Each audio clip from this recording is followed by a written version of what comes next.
Now, affirmative action, or I think there's sort of several different terminologies for it around the world. I think in the UK it's called positive discrimination. Yeah. In Canada it's called employment equity. In India it's called reservation.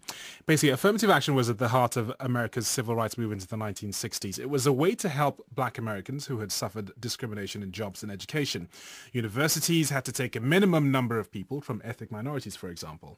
Well, the Supreme Court in the United States begins a debate later today, that's on Wednesday, which could see the end of affirmative action. It's to consider the case of a white female student, her name is Abigail Fisher, who says she was denied admission to the University of Texas despite having better grades than some minority students. So to hear the case for and against, we asked two people to share their views. First of all, Duke Machado is director of GOPisForMe, and that's affiliated to the Republican Party in Texas.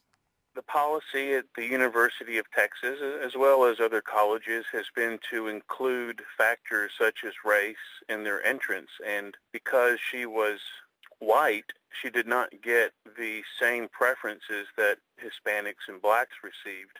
Therefore, they were admitted with lower test scores, and she was not. We're talking about education. It all has to do with merit. It has to do with test scores. That should be the determining factor. I think one of our downfalls is our attempt to try to level the playing field. In essence, what I think we're doing is lowering the bar. In the 60s, the civil rights movements did a lot to create a more equal playing field. But since then, it has become a crutch and turned into something that people lean on and expect. I think that what we should do is do away with those sort of programs, affirmative action, where you mandate companies to hire certain percentages of blacks or whites or minorities. It should all be based on performance. It doesn't matter what race you are. There was a time when black people in America could not ever get a job, certain types of jobs, but those days are over with. And I just don't think that in America, people, especially in the black community, now that they have their own president, there's nothing that is unattainable. The policies that were put in place with affirmative action were designed to create a more fair advantage when there was no opportunity. Now opportunity is everywhere, and there's no need for affirmative action. It's an outdated policy, I believe.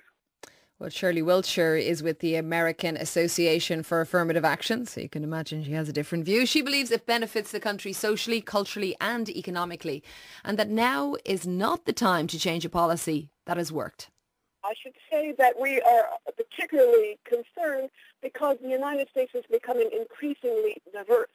Certainly by mid-century, the majority of residents of the United States or citizens will be minority, i.e. Hispanic, African American, Asian, and American Indian.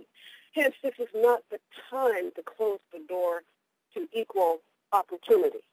We think this Supreme Court needs to simply uphold the decision in 2003 and enable us to continue to educate all Americans, and that includes every racial and ethnic group. Shirley Wiltshire of the American Association for Affirmative Action. Now, the Supreme Court is going to be looking into it later today, and it could bring the end of affirmative action. If it does, we'll bring you more on that story here on Newsday tomorrow.